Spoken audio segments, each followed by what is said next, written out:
video, I am talking about the good friend archetype. This is the case of a client with whom I've been working with for the last 2 months or 3 months.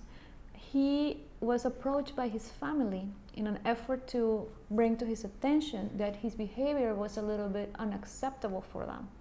He is such a good friend that he would miss any event related to the family to attend his friends' events, or he would just leave anything that he's doing to run to help friends. Even if this is the most insignificant thing, he would just go for that. He has missed many of his children's birthday parties to go help friends move or do things for friends where there's like no priority for anyone else other than friends first. So his family, of course, was upset at this situation because they also needed some kind of structure there within the family, and he realized that this was happening, and but he couldn't help it. So he wanted to see if there's something that was behind his this behavior that he didn't know about. So we had to do a full reprogramming to scan all his elements and see where is this imbalance coming from. And it was something that had a few different entries. This pattern was not a one-day thing. It was recorded within time. And as we learned in the previous video, archetypes are not inherited. They're not things that come from because my dad behaves like this, then I am like that too. But it could be, but it doesn't have to be with genes or inheritance. It has to do with observing and learning. So if you observe your parents' behavior and you learn from observing, then that could be the case. But in this case, he recorded this as an opposite reaction. He comes from a very large family. They were 6 brothers. And there was really not much structure in his family, and he was always looking for some kind of guidance and some kind of patterns or things that could show him how to live life, because since there were so many people when he was growing up, there was never enough time or attention to give to each one individually. So what happens is that when he started going to high school, late high school and early college years, he started joining these groups, fraternities or groups where you have to show that you're truthful to them to belong. So they had all these tests and rigorous initiations to belong, to be part of these groups. And he found in these groups structure, the structure that he didn't have at home. He found it here, even though they were really strict. And he kind of developed some kind of compulsive desire for this structure, even if it was like that strict. He liked this. He found that finally someone was telling him, do this, then you do that, and you will get to the success, right? And so he became member of the fraternities and of all these groups that really gave some direction to his life. But he did it in a way that is negative, because he started recording patterns of behavior that were negative. Now he can't really be there for anyone else that is not a friend. He's not there for his family, for his kids. He's not there for anyone else. So that has to be balanced. So it's great that you're a great friend and they can trust you, but you also have your family that also need you, and you also need to be there for them. So that's what we were working on.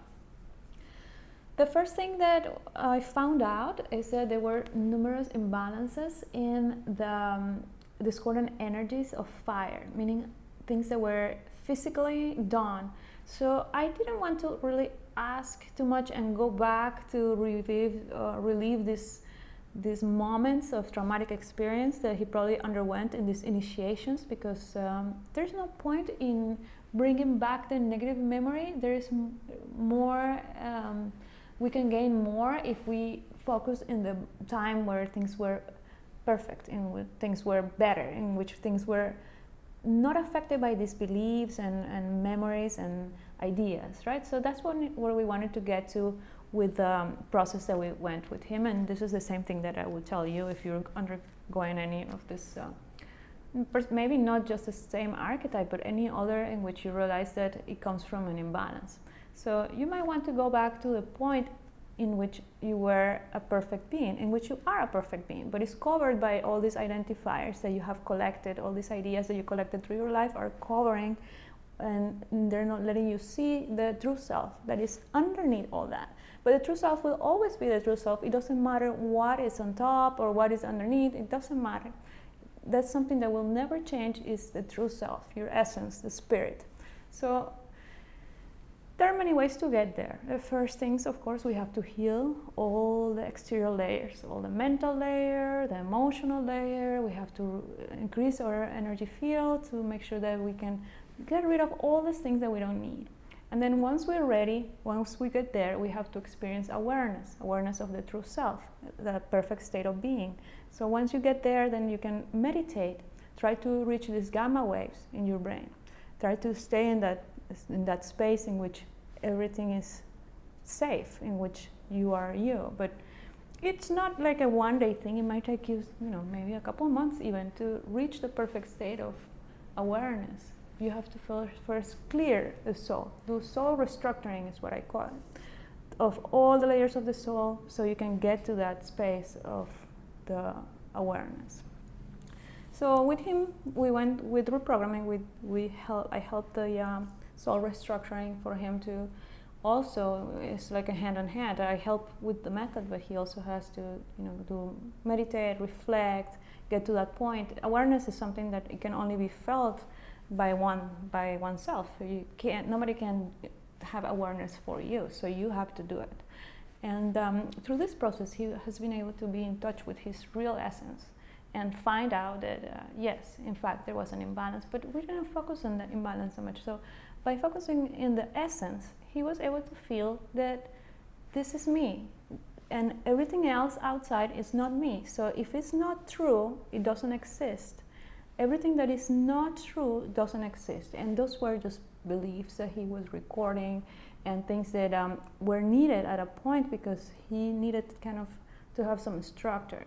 So it was just a matter of realizing that, and also by bringing those things to awareness, bringing those things up, he could realize it. It made sense. He remembered, he went through all these things, and it kind of faded a little bit. It's like when you go to a psychotherapy and you talk about the problems that you have, they lose their potency. They're not so much so strong anymore because it's something that has been exteriorized. So the same thing we do with the reprogramming. We exteriorize that. We realize this happened at this age, so we don't necessarily have to go in details, but you realize that this happened. Yes, I realized that it happened.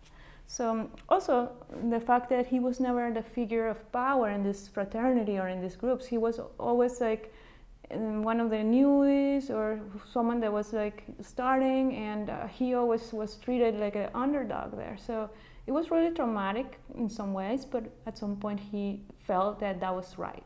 So it was a combination of things that had to change, belief over belief over belief, that had to be released. So we're still working on this, but there are significant improvements in the fact that he has been He has continued with the therapy. Is great because that shows that he really wants to be there for his family. He loves his family. It's just that it's something that had been recorded, and this is why it is important that you realize if you have someone that you love or loves you, and you realize that their behavior is less than desirable, something is there. There's no need to judge them. We need to realize that something could have happened to them for them to act this way. Especially if it's someone that loves you, and you see that they're doing that, and it doesn't make sense. Why are they doing that? If the person loves us or loves their family, why are they acting this way? So I think everybody deserves some consideration, of course, and patience. It's something that we have to go through this process. It took years to record this new programming. So now we're trying to change everything in just a couple of months, and it is possible because the true self is stronger than any belief that we could have recorded over it. So just know that everything can be fixed. Everything that is not true doesn't exist. So by us focusing in what is true, the true self, we can fix anything. Very good. I hope that this brought some light to you, to your life. And please watch more of these videos at healersofthelight.com/videos. You can subscribe to the YouTube channel to get updates, and I'll see you soon. Thank you very much.